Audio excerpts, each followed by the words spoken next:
ចូលរង្ការទៅហើយលោកជីដាវីតបែរជារំលឹកពាក្យសន្យាជាមួយនារីម្នាក់កាលពី8ឆ្នាំមុន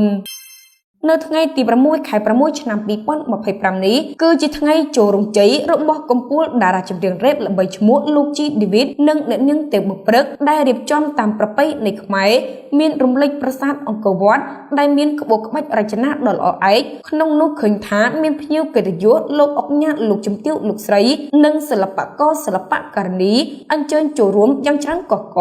ប៉ុន្តែអ្វីដែលមហាជនកាន់តែចាប់អារម្មណ៍និងរំភើបជំនួសអ្នកនាងទេពបុព្រឹកនោះបន្ទាប់ពីបានឃើញសារបង្ហោះរបស់លោកជីដាវីតនៅមុននេះបន្តិចដែលធ្លាប់សន្យាកាលពី8ឆ្នាំមុនថានឹងជូនផ្កាស្លា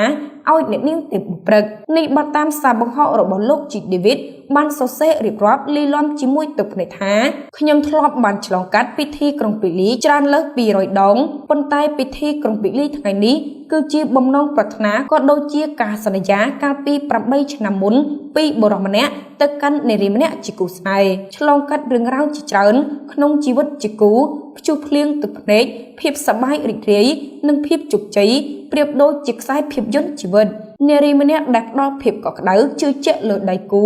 ដោយហ៊ានដាក់ជីវិតជាដើមទុនរវាងគ្នានឹងគ្នាស្ម័គ្រចិត្តតស៊ូរងទុក្ខឆ្លងកាត់ពាក្យសម្ដីស្ដីថាតែទោះជាក្នុងកលៈទេសៈណាក៏សច្ចថា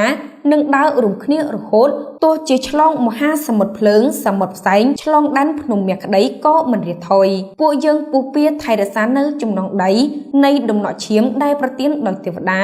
ថ្ងៃនេះបងសូមគោរពនៅពាក្យសន្យាជូននៅផ្កាស្លាបំពេញមុខលោកមេបាគ្រូបាអាចារ្យញាតិមិត្តសង្គមនិងអ្នកគាំទ្រទាំងអស់ដែលជាសក្ខីដោយថ្ងៃនេះជាថ្ងៃជ័យក្នុងនាមជាប្តីប្រពន្ធស្របច្បាប់ស្របប្រពៃណីសច្ចាភក្តីជានិរន្តរ៍